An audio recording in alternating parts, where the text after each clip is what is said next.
first I want to mention this webinar is adapted from the book Integer Linear Programming and Computational Systems Biology. And I'm going to assume here that most of the attendees today are familiar with integer programming generally. So this is a little bit different than some of the presentations I make to biologists where I'm introducing integer programming. Here I'm going to be introducing the biological problem and then showing how integer programming is useful for that. So integer programming has now been used to address a very wide range of problems in biological science, different from biological management, where integer programming and linear programming particularly have been used more in the past. But my interest is in the use of integer programming in biological science. And this is, it's something that's been recognized, let's say over the last 15 years by computationally oriented people using integer programming in biological science. But actually hasn't reached the larger biological community yet. Although I did have a wonderful email today in response to this announcement of the webinar from a Nobel Prize winner in biology who seems to be very engaged. So I think it is happening. And using optimization via integer programming can sometimes be used to solve problems in seconds that are more typically used more statistically based methods that require much more time. And there's a growing literature right now, I would say about 200 papers or so on using integer programming in computational biology. So I'm going to talk about a very particular problem, both because it is actually a very important and relevant problem in computational biology and in biology more generally, and also because it's a wonderful illustration of how integer programming is used to model and solve this particular class of problems, and more generally how integer programming is used in biology. The problem is predicting the two-dimensional folding structure or secondary structure of an RNA molecule or an RNA sequence, given only the RNA sequence. I will be defining all of this. This is an illustration of the two-dimensional structure of an RNA molecule, and I will be explaining what this is in greater detail, but I just wanted to give people first a visual impression of what it is we're talking about. So predicting two-dimensional structure is actually a classic and important problem in computational biology. It turns out that the two-dimensional structure of RNAs is very predictive of their function. We don't necessarily need the three-dimensional structure as one might in proteins. And this is a problem. Predicting the two-dimensional structure is often solved with some variant of dynamic programming, which is not the topic of today, but I think many of you have some awareness of what dynamic programming is. But integer programming is actually an easier way, although for the basic problem, it is slower than dynamic programming. But the more important thing is that integer programming can be extended to model much more complex versions of the folding problem that are difficult to solve with dynamic programming. So I'm going to go through starting with a simplified version of the RNA problem, which is the version that's often in textbooks illustrating dynamic programming, but then we'll get into more complex versions where dynamic programming is difficult to use, but integer programming is quite successful. So here's the most basic crude first model of RNA folding, or two-dimensional RNA folding. We have a sequence, call it S, of characters. They're nucleotides, but I don't want to use too much biological terminology. So this sequence, we just think of it as a sequence from a four-letter alphabet, A, C, U, and G. For example, here's an S, which is a sequence A, C, G, etc. And a pairing is just a set of disjoint pairs of positions in that sequence. So a pair in a pairing is called a matched pair. And a position in the sequence can be in at most one matched pair. And this definition, if you note, some positions might not be in any matched pair in a pairing. So let's take a look at a an illustration. Here, I've drawn the sequence not in a linear form, but along a circle. So you can imagine it actually begins, let's say, at the bottom position here. And so the sequence is going around this way. And the lines indicate which positions are paired. So this is a pair, and this is a pair. And we draw these lines inside the circle for a reason you'll see in a minute. Okay, now two characters are called complementary if they're either AU or CG. And in the first model, the simplest crude first model, we're going to require that all matched pairs be made up of complementary characters. So let me just look at this again. You can see that AU is, that match is a complementary pair, and CG, that's a complementary pair. Okay, now furthermore, the critical definition here is that a nested pairing consists of complementary characters. We draw it on a circle. When we draw it on a circle, each matched pair is connected by a line inside the circle. That's what we've done so far. And the critical thing is that none of the lines cross. So this pairing, which only contains complementary pairs, has to be represented by, on the circle, by lines that do not cross, also called nesting. So here is a nested pairing. This is the same drawing I showed earlier, but I didn't point out at that moment that this is nested. No crossing pairs. You can also display this on a line where, so the sequence is shown down here, and the pairings are shown by these kinds of curves. And you can see really from this kind of illustration why this is called nested, as well as calling it non-crossing. So here's a illustration of a forbidden pairing. We wouldn't permit this red pair in here along with the other pairs because this does cross. And also, this is a non-complementary pair. So U should be matching only with an A or paired with an A, and C, here's a C and G, that's a complementary pair. Okay, so back to the first illustration I showed you. If you fold over, let's say, we'll go back to here, if you folded over the pairs that are matched so that they're opposite, they're shown opposite each other, displayed opposite each other, then you get a figure of this type. Here's the first position, and it goes along this way. And this is more suggestive of what the two-dimensional structure of the RNA actually looks like. And there's a great deal of information that can be extracted from just these two-dimensional representations, even without going into 3 dimensions. So what is the right fold? If you're given just the sequence, how do you know what the right two-dimensional fold of the RNA molecule is? Well, as a first approximation, what's generally accepted is that the true two-dimensional fold of an RNA molecule should be the one that's the most stable nested pairing. Well, what is stability? In the simple model, the stability is just measured by the number of matched pairs. Again, it has to be a nested pairing, and that's what causes the constraint. Otherwise, we could match everybody. But a nested pairing is also, it's implied that the pairs are all complementary. And so we want to maximize the number of pairs in a nested pairing. So the simple RNA folding problem is that you're given a sequence S of an RNA molecule, and you want to find a nested pairing with the maximum number of matched pairs. All right. Well, as I mentioned, that simple problem is often one that's solved with dynamic programming, and it's used in textbooks to illustrate dynamic programming. But it's easy enough also to formulate this as an integer program. And that's what I want to talk about, and then extend that model to more complex versions.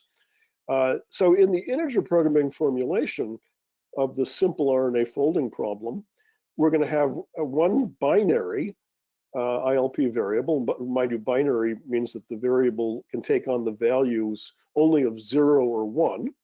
So this is a variable Pij, and that corresponds to a pair of positions in the sequence.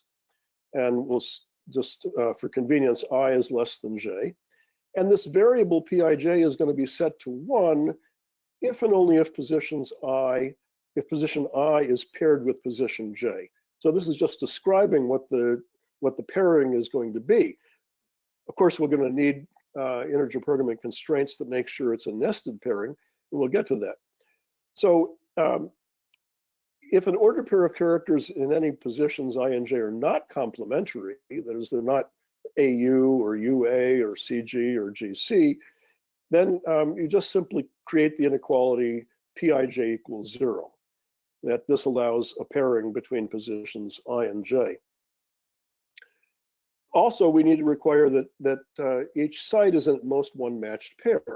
So that's easy enough to express also. So for each position j, this is the summation of these pjk variables, here k bigger than j, and here a similar one less than k. So this summation of these variables plus the summation of these variables is less than or equal to 1. That's the constraint that will ensure that no position is in more than one matched pair. But this is an inequality, which means that it's permissible that a position j is actually not in any matched pair. All right, now the more interesting constraint is that this pairing should be nested. How do we insist on that? How do we implement that as an integer program? So the key thing is to note that if a pairing is not nested, what does it mean if it's not nested? It must contain some matched pairs, two matched pairs, ij and I prime j prime, that have this interleaving, I less than I prime and j less than j prime, where I prime is less than j. So this is a picture of the bad thing crossing pairs. So I matches with j, but I prime is in a position between I and j, and it matches j prime, which is beyond j. So this is a bad situation, which would mean that there was a crossing pair, which we want to forbid in the basic model. So how do we forbid that? We just have inequalities for every 4 positions here that are in this relation, I less than I prime less than j prime. We have Pij plus P I prime j prime is less than or equal to 1. This is simply saying that you can have one or the other of these pairs. You can't have both, and it's also permissible to have neither of those. And then, of course, the objective function, as I mentioned, we're trying to maximize the number of matched pairs given all of these constraints. So we just maximize the summation of the Pij variables. Now, there are lots of very simple refinements. If I and j are not complementary pairs, instead of having the explicit equality of setting Pij to 0, we could just omit it in the formulation as well. But here I wanted to start out with the simplest, most explicit formulation.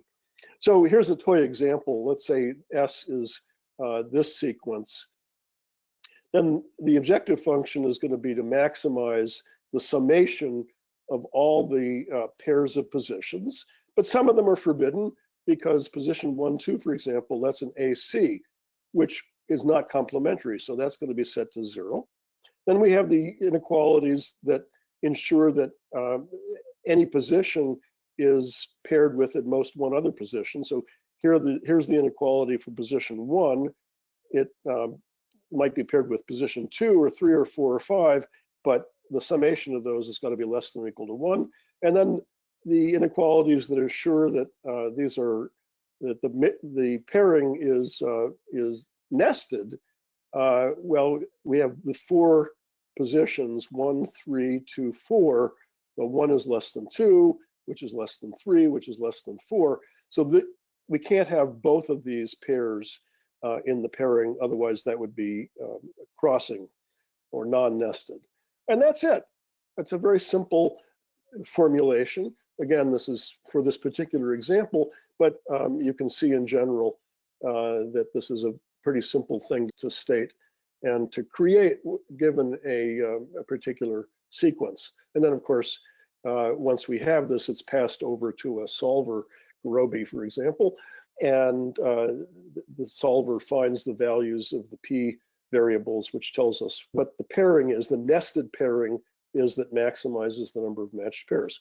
All right, so let me just add in some simple biological enhancements that make the pairing more biologically relevant.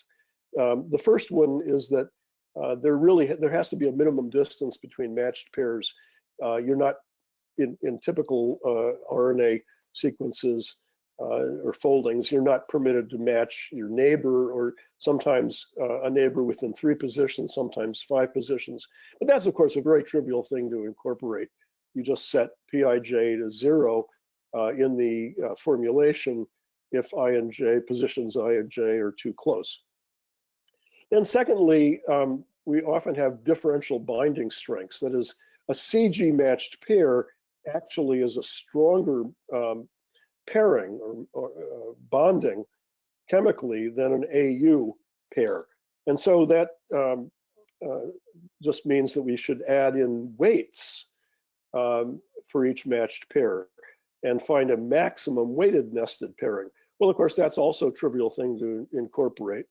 We just put a weight that reflects the strength of the matching into the objective function. So go back to here, instead of just having Pij, we would have Pij times some weight factor of what I and j are, based on what characters I and j actually are, whether it's an AU or a CG.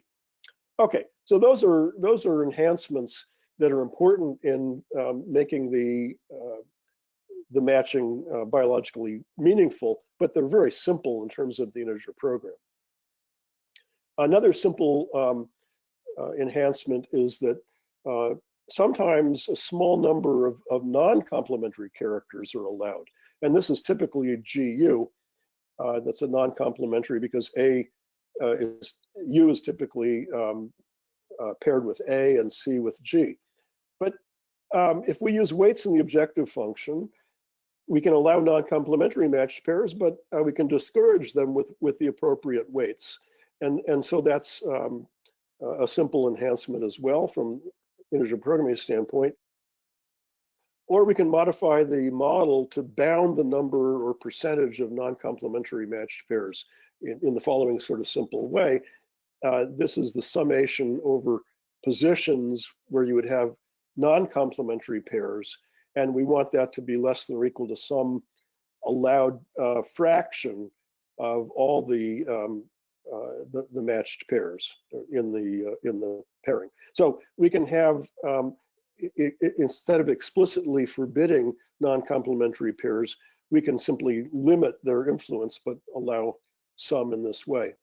Now, a more complex biological enhancements, I'm going to start talking about these. And this is where the dynamic programming formulations get more difficult, but we'll see in integer programming formulations, it's really quite a simple matter.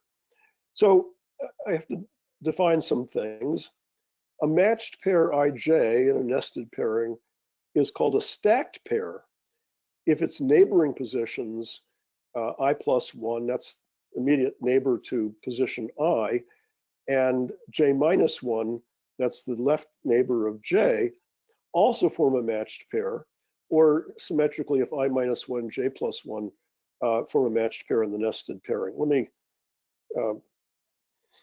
so here we have a pair 110, but we also have a pair 29, which is a neighbor. Okay, so that's called, what do I introduce? That's called a stacked pair. Ij is a stacked pair. Now the 4 of those positions, Ij, I plus 1, j minus 1, if they're stacked pairs, the 4 positions in that ordering are called a stacked quartet. Okay, it's just 4 positions. And a stack is a nested pairing that consists of a consecutive run of 2 or more stacked pairs. Okay, I know that's a lot of definitions, but here's a picture. So in this nested pairing, these 3 positions are paired with these 3 positions over here. And this, these 3 pairs form a stack. That stack contains 2 stacked quartets, 1, 2, and 9, 10. That forms a stacked quartet. And 2, 3, together with 8, 9, forms a stacked quartet. And these stacks can be longer than 3. Although here's another illustration. In the first illustration we looked at, this also has a stack consisting of 6 positions, or 3 pairs, and also contains 2 stacked quartets. Okay, there are no other stacks in this illustration. Now, if we look at the RNA folding as it's typically displayed, as I said, where you're putting matched pairs opposite each other, then what a stack is very evident. It's one of these runs in here, which are also called a stem, and sometimes called a helix, because in 3 dimensions, these stems tend to form helices. But for our purposes, this is just a stack. And here's another stack over here. Here's a stack, and so on. So you can see this one has 1, 2, 3, 4, 5 stacks, and these portions are not surprisingly called a loop. Okay, so how are we going to incorporate stacks into the integer programming formulation? First of all, stacks are very important for the stability of an RNA fold. So a more realistic formulation for RNA folding should encourage the matched pairs to be organized into stacks. So previously, in the previous objective function, we were just counting the number of matched pairs and trying to maximize that. But now, to get for greater biological validity, we want stacks. So we're going to extend the objective function that we looked at earlier to count the number of stacked quartets. Now, this is a little bit indirect because stacked quartets are not directly counting stacks, and we can do that also with the machinery I'm developing here. But let's just talk about how we're going to count stacked quartets. And this is really at the heart of the integer programming formulations. So we'll create one binary integer programming variable, call it Qij, to indicate whether the matched pair Ij is the first pair in a stacked quartet. First pair, go back to this picture. So in the, here's a stacked quartet, 1, 2, 9, 10, and 1, 2 is what I'm calling the first pair in that stacked quartet. RNA actually has a direction. We're thinking of left to right, but RNA molecules are not symmetric. There is actually a direction. So the notion of first is well defined in terms of RNA, but in terms of our just thinking of sequences, it's easy enough to talk about the first pair in a stacked quartet. So we have the following integer programming inequalities. So let's look at this one first. So Pij, that means I and j are paired, and Pi plus 1, j minus 1, this is the next possible pairing that would be in a stacked quartet along with Ij. So if you have both of those, if both of those variables are set 1 to 1, then this sum is 2. But the full inequality wants this overall sum to be less than or equal to 1. So if this is 2, if these are both there, then the only way to satisfy this inequality is to set Qij equal to 1. So in this case, what we're saying is that if position Ij and I plus 1, j minus 1 form a stacked quartet, then Qij must be forced to set to 1. And Ij, because of the fact that j is bigger than I, will be the first, the leftmost pair in a stacked quartet.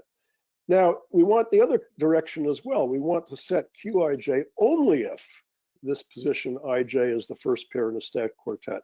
And this one is a little bit more indirect because we're having this multiplier 2 here. But let's look at this. If Qij is set to 1, how are we going to satisfy this inequality? If Qij is set to 1, then we now have a sum of 2. But this is supposed to be less than or equal to 1. So how can we satisfy that? We can only satisfy that by having Pij set to 1 and Pi plus 1, j minus 1 set to 1. So the first inequality enforces the condition that if both Ij and I plus 1, j minus 1 are in the nested pairing, then the value of Qij must be set to 1. And the second inequality enforces the converse condition that Qij is going to be set to 1 only if these two pairs are both if these two variables are both set to 1, meaning that these two pairs are both in the matching. Okay, so I just put a comment here that compared to teaching a regular class, not to know whether people are understanding this at this point, because this is probably the hardest slide, but hopefully everybody is following along. So to incorporate a count of the number of stacked quartets in the fold, we just changed the objective function, let's say, to something, well, we had this where we're just maximizing the number of matched pairs subject to all the conditions that said that the pairing had to be nested. And now we just put a term in there for whether Ij is the first pair in a stacked quartet. Or you can use weights to reflect the relative importance of stacked quartets compared to matched pairs. So weights here versus here. It's sort of immediate, the kind of things that you can do. But the point is that we have now a variable that reports whether Ij is in a stacked quartet and whether it's the first pair in the stacked quartet. But how does that actually encourage stacks? We wanted the nested pairing to form stacks and longish stacks, and it does it kind of indirectly. But the following observation is the key thing: that stacked quartets overlap in a stack. So, for example, this GU is a stacked quartet in this stack together with AC, but UA is also a stacked quartet, and it's together with this other UA. And so the U actually shows up in 2 stacked quartets. And the point is that out of these 6 characters, we have 2 stacked quartets. But how would we have stacked quartets if they weren't organized into an actual stack? In order to get 2 stacked quartets that were completely separated, we would need 8 positions, not 6. So the objective function that's trying to maximize, that incorporates having many stacked quartets, will indirectly encourage them to form stacks. And later we'll see at least techniques for how we can directly count the number of stacks and the number of characters that are in a stack. But right now this illustrates a simple formulation. Okay, so the next and perhaps most important extension is to incorporate weights into the objective function for each stacked quartet. So that's a simple enough thing. We have a weight for positions I and j that multiplies whether the variable that says whether or not I and j form a stacked quartet. But where do these weights come from? It really depends on what the 4 RNA characters are. As I mentioned earlier, GC is a stronger bond than AU, and similar things occur in stacking.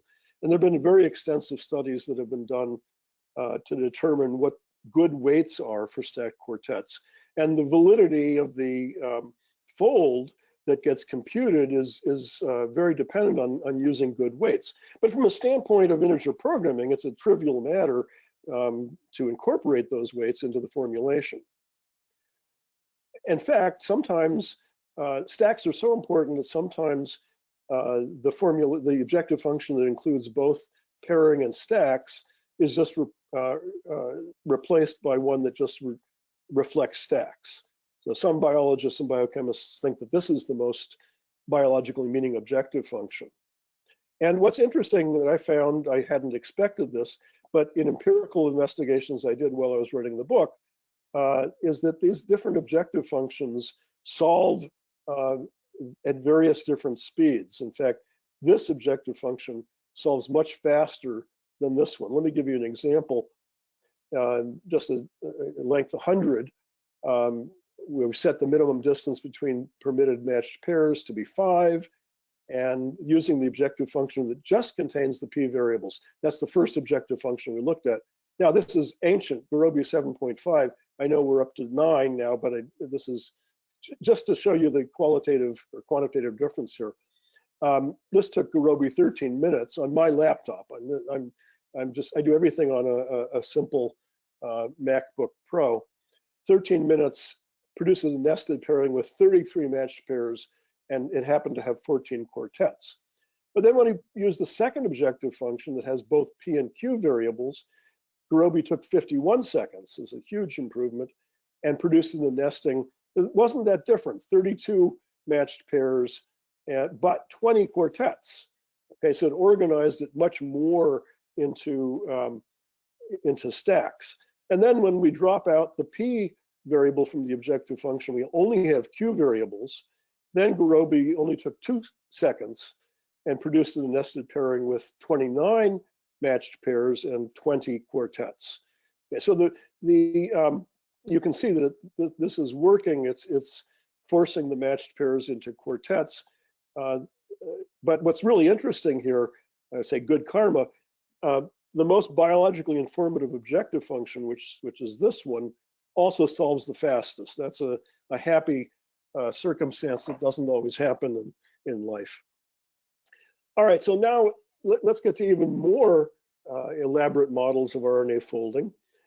We've looked at complementary pairing, nested pairing, base stacking, weights, but there are many other features that are incorporated. There's a RNA folding package that has about 200 parameters that the user can specify. So there's many other ways of enforcing what a good fold is going to be. One change, enhancement that I want to talk about, is that the weight that's given to a stacked quartet depends not only on the specific characters in the quartet, what particular nucleotides, but also where that stacked quartet appears in a stack. And the main distinction is usually whether it's the first quartet in the stack or the last quartet or in the middle. Okay, so we need to talk about, in the integer programming formulation, how are we going to talk about where a stacked quartet appears in a stack? So here's one example of that.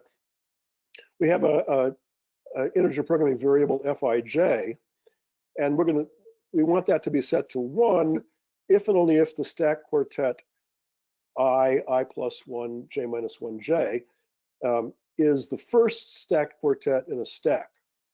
Previously, we had this q variable which talked about whether ij was the first pair in a stacked quartet. Now we're talking about whether this stacked quartet is the first stacked quartet in a stack. So it's the leftmost one. It's the head of the stack. Well, we use inequalities that are very similar to what we looked at previously. If we have qij, that means ij is a stacked quartet, and it's the leftmost pair of its stacked quartet. And now we have a minus sign here. This is considering whether I minus 1, j plus 1, that is the stack, the pair to the left and right, left and right, of I and j respectively.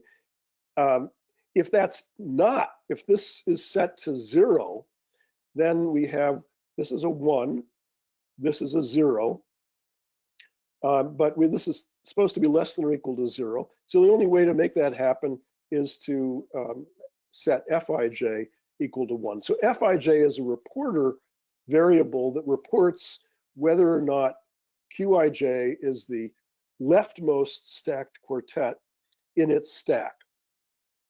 And here we have the only if direction, which again, you can figure out for yourself with what we've done so far. So these F variables report whether pair Ij is in a stack quartet that's the beginning of a stack. And once you have those variables, you can use them to encourage matched pairs to form long stacks or to count, because you only can have one stack quartet that's at the left of a particular stack. So lots of ways that you can incorporate the use of the F variables into the model, and we'll see one in a minute. Okay, now the enhancement that's the most difficult for dynamic programming is to allow some some crossing matched pairs. So if you remember, this is what a crossed pair looks like. You have 4 positions, I prime, J prime in that order, and we have both of these matched pairs. And up to now, we've simply forbidden that to happen. We wanted a non-crossing matched pairs. But now we're going to allow some, and we're going to enhance that as well. So we'll have this in the integer programming formulation. We'll have this variable C, which lists all of the positions. That's a variable that we're going to have. We're going to set to 1 in the formulation if Ij and I prime J prime are matched pairs, but they do cross. So how do we do that? Well, again, it's the same sort of thing.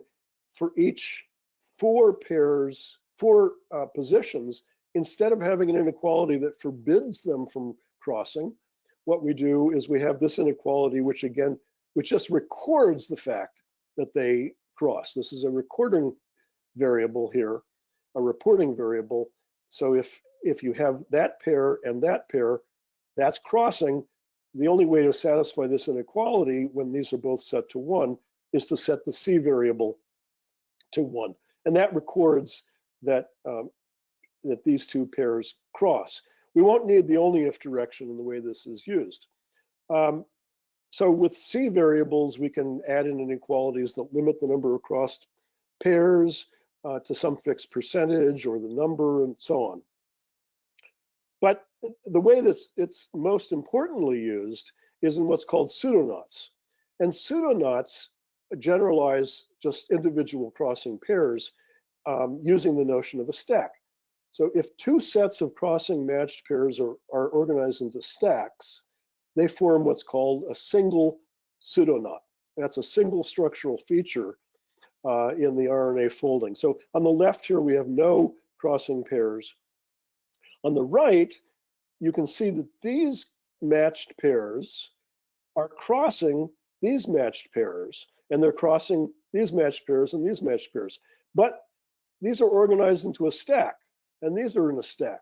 So here we have 2 stacks that cross, and here we have another pair of stacks that cross, and a third pair of stacks that cross. So this particular pairing is crossing. It's not a non-crossing, a double negative, not a non-crossing matching, but it only has 3 pseudo-knots. How do we incorporate the count of pseudo-knots into integer programming? Actually, it turns out with what we already have, it's actually quite easy. So we're going to create one binary integer programming variable. We'll call it PS for pseudo-knot, I prime. I is less than I prime, which is to be set to 1 if and only if there's a pseudo-knot whose 2 stacks, and remember, a pseudo-knot involves 2 stacks that cross, begin at positions I and I prime respectively. Okay, go back to here. You can see this stack let's say, begins, if we're ordering the sequence this way, a little confusing here, but it begins here, and this stack begins here, and those two pairs cross. So we have this one integer programming variable PSII prime, and then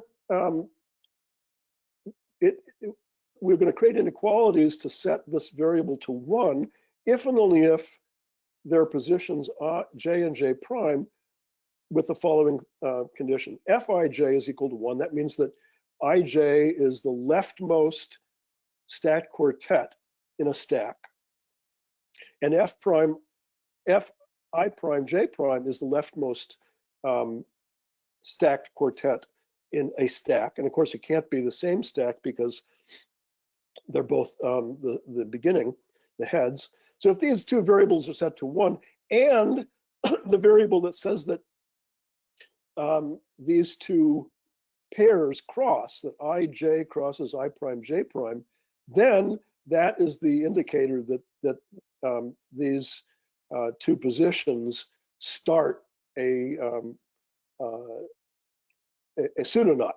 And again, that can only happen once for every pseudo-knot. So we get a count. By counting these variables, we get a count of the number of pseudo-knots, and then we can have inequalities that limit the number of pseudo-knots or constrain them in some way that we want. And this kind of modeling for pseudo-knots is extremely difficult in dynamic programming, and really in dynamic programming, they only have limited kinds of pseudo-knots that have been incorporated. Okay, that's actually the end of my discussion. I've gone a couple minutes over. End of my discussion about RNA folding in general, in specific. But I want to just point out that this is one illustration of integer programming in computational biology, but it's a good representative.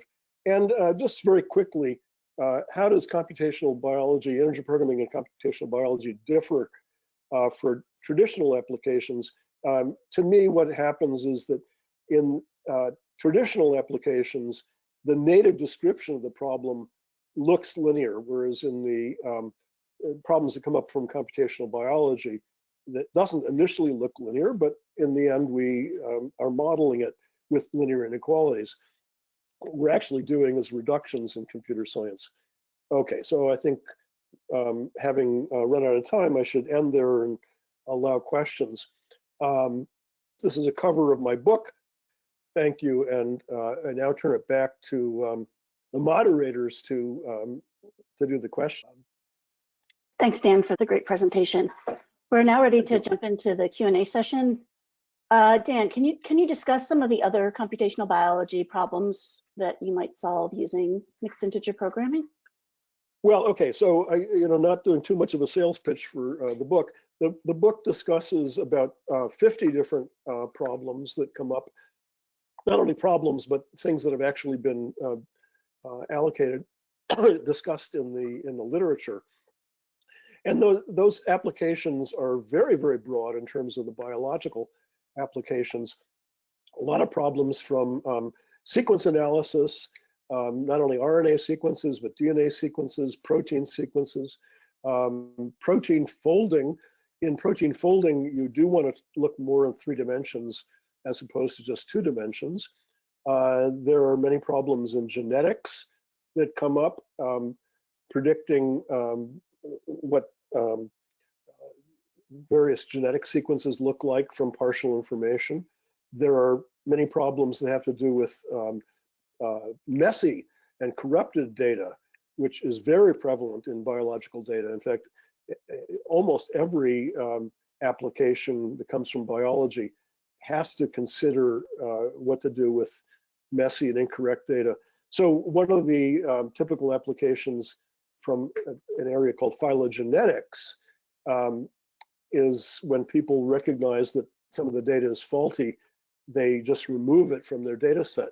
And with integer programming, we can optimize to minimize the amount of data that we have to remove to bring it to a high quality state. Whereas previously, people were just removing data in a kind of a straightforward ad hoc way. but that removed much more data than was necessary. So integer programming has been used there. There's a wonderful example that I like using integer programming for displaying evolutionary trees and comparing evolutionary trees, where in the biological literature, they had tried to measure the difference between trees in a kind of an ad hoc way. And when you actually take that problem and optimize it with integer programming, you get qualitatively very different results. And some of the biological conclusions that are drawn from those phylogenetic trees are they're different. Another application that's getting a lot of attention right now is the use of integer programming in studying cancer data. So cancer data has all kinds of problems with reliability and the underlying models. And again, these lead to optimization questions that have been tackled with integer programming. That's a very exciting area. So I just mentioned that's just very brief. some of the different very broad applications. So I shouldn't say buy the book, but that's you'll see about 50 different problems discussed there. Cool, thank you. Is there an ILP formulation for true knots, not only pseudo-knots? I'm not even sure what a true knot is in the case of RNA, which may express my ignorance. I'm not really an RNA expert by any means, but yeah, I mean, if you're talking about true knots in topological sense, I don't know that. Yeah, I'm just not an expert. I think some of those might come up in RNA, but I really don't know. Mostly it's pseudo-knots, and I didn't show a RNA fold, an image of one that shows how pseudo-knots occur, but yeah, they're not true knots. Cool, thanks. If there are multiple equivalent solutions for a problem in RNA, how do we know which one is more favorable? Yes, well, of course, that's a matter of judgment, and of course, in all computation, this actually has to do with my philosophy of computation. It's really just giving you pointers to what you want to look at more closely. So if you were computing some folds, and you have multiple folds, or even if you only have one that comes out of the integer program, you have to have some biological judgment or a biological expert to either look at it or take that suggestion and test it in some way in the laboratory, or do some other kinds of computation. So this is only one piece of the puzzle, but the question of generating multiple solutions is a good one. And of course, Gurobi has features to produce multiple optimal or co-optimal or near optimal. And that's also something that can be modeled more explicitly with integer programming by the user. Thanks. Does the model take into account the size of the RNA? That's a very important question, because RNAs, there's a very wide variety of RNAs, and some important RNAs are short, 21 length, and some important RNAs are very, very long, even the thousands. Typical RNAs of biological interest traditionally have been several hundred. That was been the length. And the folding, biological folding, again, I'm not an expert on this, but what this may be more in terms of protein than RNA. The protein folding for long sequences tends to happen in regions. So a leftmost region of the sequence might fold, and then the next portion of it. I'm not sure if that happens in RNA or not, but definitely those biological and chemical considerations need to be brought in there. And in what I've shown you and what I know about, I don't know any differences in the models, but I'm sure I think biologically it is important. And I should mention that most of the folding, the computational approach to RNA folding was initially motivated by what are called transfer RNAs, tRNAs. That's the cloverleaf that I showed a picture of. And the model seems to be most appropriate for those, but also seems to work well for other longer RNAs. For the shorter RNAs, I'm not sure that this model is the best, but again, that's outside of my expertise. And following on that, how do the MIP solver runtimes compare with other computational tools such as SAT, SAT solvers, or dynamic programming for RNA folding? Well, dynamic programming for the basic RNA problem, the first one that I introduced, that just counts the number of matched pairs or has weights on them, that dynamic programming is much faster than integer programming. Okay, I think it's more difficult for a user to understand, and it's more difficult to add enhancements, which is the great value of integer programming. But the basic folding problem, the most basic folding problem, which is what's in most of the textbooks, they won't talk about stacks or non-complementary or crossing pairs or pseudo-knots. For that, there's a cubic time and faster dynamic programming algorithms, which are actually faster than integer programming.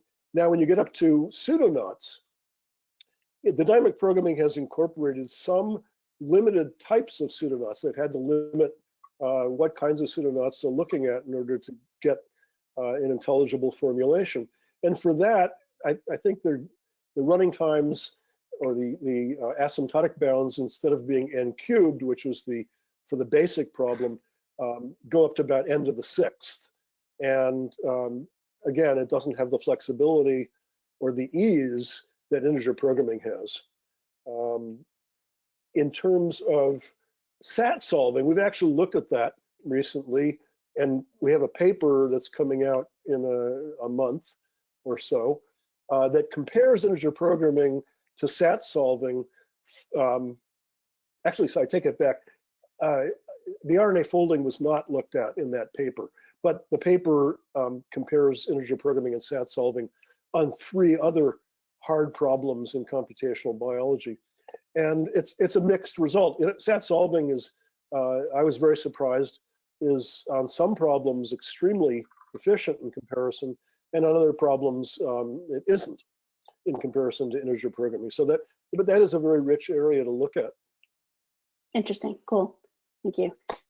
Are integer programming techniques such as cutting planes or column generation used in any of these problems that are in your text? Yeah, I wanted to mention that. Yeah, thank you for asking that. In all of my work and in the book, since the book is aimed at true novices, and well, I mean, it can be read by anybody, even with great expertise, but I really want the book to introduce biologists to integer programming. So in the book, we just use the default settings and the solution techniques that are built into solvers, into Gurobi in particular. In fact, in the book, I only use command line execution. I don't even get into more sophisticated ways that the user can encourage the solver to work. So I definitely have not gotten into any of the more advanced solution methods, and I think that's a great area to look into. Out of the 50 problems or so that are discussed in the book, there are a couple where the integer programming, where that kind of use of integer programming has not been successful. And those would be great problems for somebody to look at who is a more sophisticated user of solvers and a more sophisticated programmer and able to incorporate solution techniques, more sophisticated solution techniques like column generation and lazy constraints and so on. And there is a bit of a literature. There are people who have done that, who are more sophisticated users than I am, and sophisticated in integer programming solving. So the answer is yes, those definitely have been used, but they could be more used, and I have not used them in particular for the book, and I think it would be great for somebody to investigate some of those particular problems that didn't solve well just with the most vanilla use of solvers. So I guess following on from that, is there a test suite, a benchmark suite, codes? Is there anything to just quickly dive into investigating? Well, okay, so the book has a lot of code. It's available through the Cambridge website, and that's code. Most of it's terrible. In Python and Perl, that allows you to take in data and generate the linear inequalities for various problems. The RNA folding problem is there. And then, of course, you solve those by passing it over to a integer programming solver. So you can do a lot of exploration by using what I've written. Don't laugh at what I write. I write, you know, to make things as easy as possible for me. So it's terrible programming, but it works. And as for a sort of a canonical test suite, I don't think anybody has put those together for computational biology. Of course, there are competitions for protein folding, and so you can get some data from that. But if you want to get data and programs for generating the integer program, getting it to Cambridge Press website associated with my book is probably the best thing that I know of. Great, thank you.